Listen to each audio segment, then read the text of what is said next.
human voices, the pushing and shoving of humanity, all that was absent here.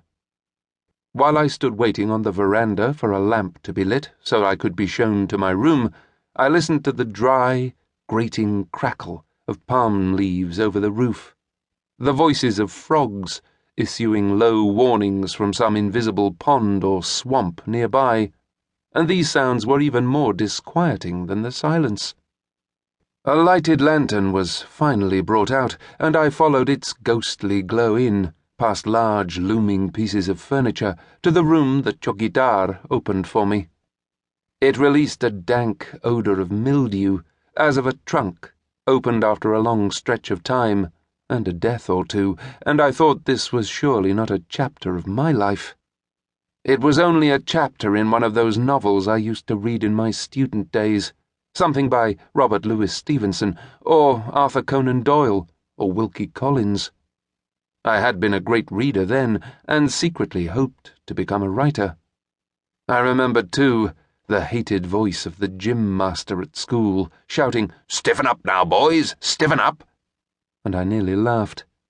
A bitter laugh. All the actions that one performs automatically and habitually in the real world, the lighted world of bathing, dressing, eating a meal, here had to be performed in a state of almost jellied slow motion. I carried the lantern into the bathroom with me.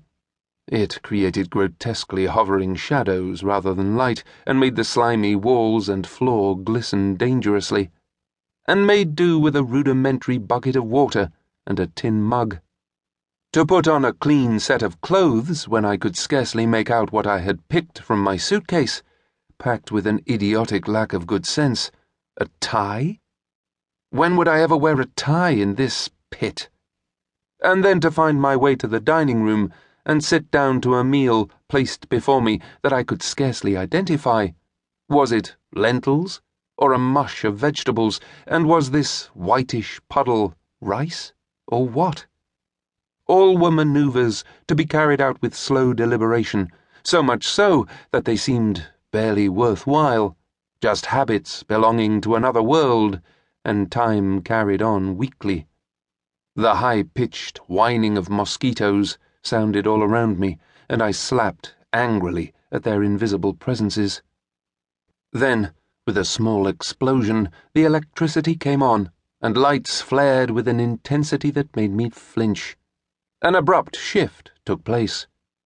The circuit house dining room, the metal bowls and dishes set on the table, the heavy pieces of furniture, the yellow curry stains on the tablecloth, all revealed themselves with painful clarity, while the whine of mosquitoes faded with disappointment. Now large winged ants insinuated their way through the wire screens and hurled themselves at the electric bulb suspended over my head. Some floated down into my plate, where they drowned in the gravy, wings detaching themselves from the small floundering worms of their bodies.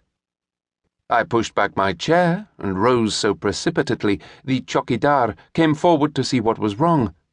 I saw no point in telling him that everything was. Instructing him abruptly to bring me tea at 6 next morning, I returned to my room. It felt like a mercy to turn off the impudent light dangling on a cord over my bed and prepare to throw myself into it for the night. I had not taken the mosquito net that swaddled the bed into account.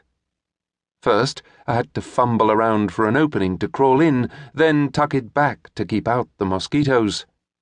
At this, I failed, and those that found themselves trapped in the netting with me furiously bit at every exposed surface they could find.